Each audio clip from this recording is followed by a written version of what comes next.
Welcome back. If you've just joined us, you're watching the news at 10 on Channels Television, coming to you live from Lagos. A reminder of our top stories.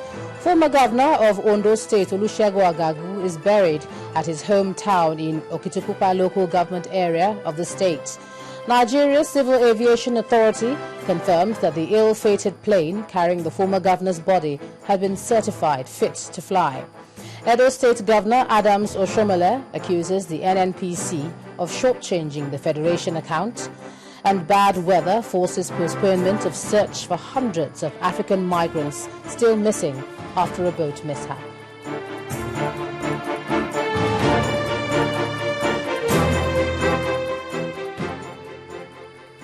Now do remember that all our top stories are on our website, channelstv.com, and on youtube.com/channelsweb.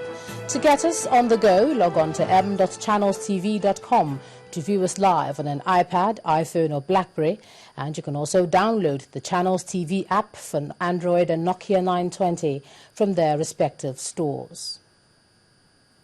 Well, it's also possible to interact with Channels Eyewitness feature on our Android and Windows 8 platforms. So if you have a picture or video to share with us, all you need to do is download the Channels TV Android application on your device, swipe to reveal the Eyewitness menu, and then follow the instructions to share your reports, your pictures and videos. Well, although aviation authorities have confirmed that all the injured passengers are being treated at various hospitals in Lagos, a visit to the Bagada General Hospital and Lagos University Teaching Hospital, Idiaraba, among others, did not yield the desired result, as our crew were prevented from using cameras in the wards. At the Bagada General Hospital, Channels Television caught up with Dr. Ajibola Ishola, who told us that the only patient there from the crash site was in stable condition but would not disclose the victim's name. In the meantime, the striking resident doctors say they are on duty because of this incident, and there are indications that the strike may be called off soon. In line with the determination of the present administration to reposition the nation's power sector, the President, Dr. Goodluck Jonathan, commissioned the multi-million naira Geregu Power Plant 2, which will generate 434 megawatts to boost electricity supply in the country. President Jonathan explained that with the intervention of the NIPP in power generation, Nigeria will be generating additional 5,000 megawatts on a regular basis. It is no longer fiction, the promise by the President to bring adequate electricity and put an end to the epileptic power challenge that has bedeviled the nation over the years. At this occasion, joined by the Governor of Kogi State, members of the House of Assembly and diplomatic corps, as well as captains of industry, the President officially commissioned the NIPP 434 megawatts Geregu 2 power station, which will provide electricity using gas. It shows clearly that our dream as a nation, that one day this epileptic power issue will be over, is becoming a reality. And in Nigerians will now begin to see that their hopes that they will one day have a stable power supply is gradually becoming a reality. The Minister of Power further boasted of a tremendous improvement in power generation in the country. He noted that the actual generation capacity has consistently hovered around 4,500 megawatts, with NIPP contribution rising daily as more units are synchronized into the grid system. As of today, NIPP contribution to the national grid stands at about 1,600 megawatts on a regular basis. Government will continue with its regulatory role to make the National power sector market more responsive to the forces of demand and supply. It's also very gratifying to note that the plant is being operated solely by Nigerian engineers and Nigerian management staff since it was handed over to the NIPP a few months ago. As Nigerians embrace a Geregu 2 power plant, which is the first completed project under the National Integrated Power Projects Initiative, The government continues its pledge to strengthen power supply through the project to the entire Kogi region as well as to the Nigerian national grid. Gloria Umezuke, Channels Television News. Nigeria and the United Arab Emirates are working on treaties aimed at expanding bilateral relations between both countries. At a meeting with the UAE's Minister of Energy, Mr. Suhail bin Mohammed Al Mazuri in Abuja, President Goodluck Jonathan said that he looked forward to the early conclusion of agreements for the protection of investments between the UAE and Nigeria. Mr. Mazuri was at the presidential villa as a special envoy of Sheikh Mohammed bin Rashid Al Khartoum, the ruler of Dubai and the vice president of the UAE. President Jonathan also seized the opportunity of Mr. Mazuri's visit to restate the call for greater international cooperation against terrorism.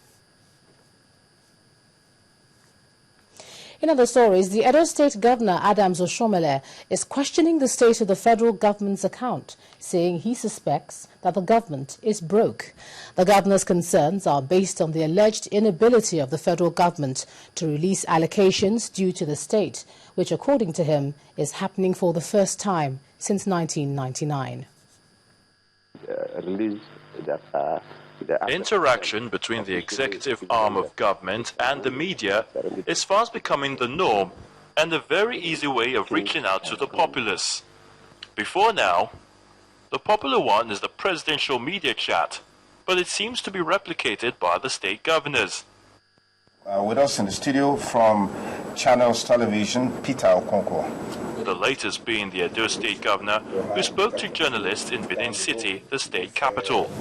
We have attained the promise, whether the vision has been realized.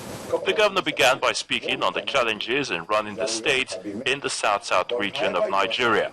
Even though we haven't fixed all the problems, we are giving the Edo person that confidence that he's in charge of his own affairs. And much more importantly, that, all of us in Osadebe Avenue, we are tenants. And our security of tenure is in the hands of the Edo people, no longer in the hands of any godfather. That for me is particularly important.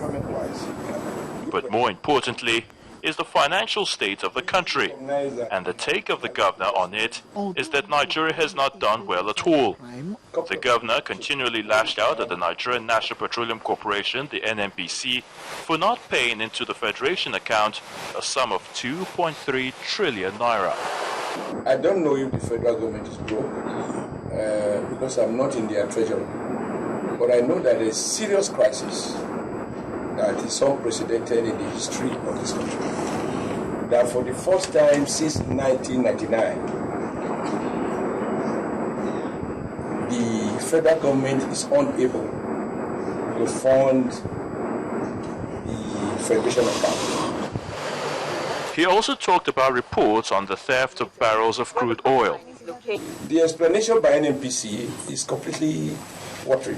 They collect 455,000 barrels per day, ostensibly for domestic refinery. But they also agree that the refineries are not working. At the very best, they do not refine more than 100,000 a day. So the question is, what are you doing with the balance? And okay, whether you refine, you didn't, where is the money? And from some of the figures that have been thrown around, NNPC is owing the Federation account over 2.3 or so trillion naira. Edo State has a share of that amount. The governor wants genuine commitment from the federal authorities about making things better for the populace.